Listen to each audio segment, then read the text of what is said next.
করেছে, তারপরে খুব আনন্দ ছিল। ওর 3-4টে বন্ধু আছে, ওরা আসে এখানে এই ঘরে বসে কথাবার্তা বলে। তারপরে ওটা রাত্রিবেলা খেয়ে দিয়ে ঘুমিয়েছে, আমরা কিছু জানি না। ভোরবেলা বাইরে বেরিয়েছি, দেখি আমার ছেলে ওখানে পড়ে রয়েছে। কি অবস্থা পড়ে? একদম এইভাবে রয়েছে। আর কোনো আঘাত ছিল শরীরে? হসপিটালে নিয়ে যাওয়ার পর বলছে এগুলো সব ভাঙা, এগুলো সব ভাঙা, এগুলো সব ভাঙা, এগুলো সব ভাঙা। লিটারও পেয়েছি।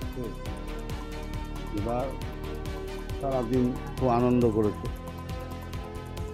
গতকাল রাত্রিবেলা 11টা নাগাদ ও ঘরের থেকে হয়তো বেরিয়েছে। আর কি ফোন পেয়ে বেরিয়েছে? সেইটা ঠিক বোঝা যাচ্ছে না, পুলিশ ইনভেস্টিগেশন করছে।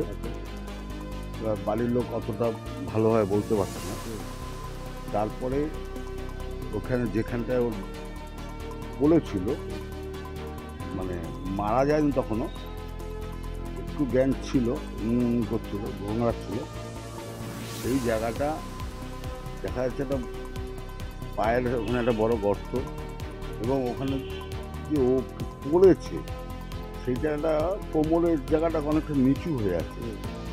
আম গাছের গোড়া যে মাটি দেওয়া ছিল, সেই মাটি সব জায়গায় উঁচু, ওই জায়গাটায় খুব নিচু হয়ে আছে। পাশে একটা গাছ ছিল, সেই গাছটাও ভাঙা দেখা যাচ্ছে। এখন কিভাবে মারা গেছে বুঝতে পারছে না।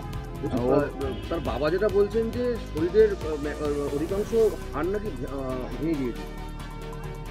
এখন বেকায়দাভাবে পড়লে পরে ভেঙে যেতে পারে, অথবা যদি ওর কেউ শত্রু থাকে, তাকে যদি অন্য জায়গায় মেরে টেরে এনে ফেলে থাকে, তাহলে সে যে এতটা গর্ত হওয়ার কথা নয়। বাড়ির থেকে একদম খিলচির দূরত্ব এই ধরনের ঘটনা, মানে কি মনে করছেন? ঘরের দরজার গোড়ায় হয়েছে, ওদের ঘরের দরজার গোড়ায় হয়েছে। এখন এইটা ঠিক পুলিশ ইনভেস্টিগেশন করছে। ইনভেস্টিগেশন এখন বড়বাবুও চলে এসেছেন, সকাল থেকে সব পুলিশরা কী করে জায়গাটাকে চিহ্নিত করে, যে জায়গাটার বডিটা ছিল সেই জায়গা চিহ্নিত করে এখন ইনভেস্টিগেশন চলছে। ইনভেস্টিগেশনটা শেষ হোক, তাহলে বোঝা যাবে যে কী হয়েছে।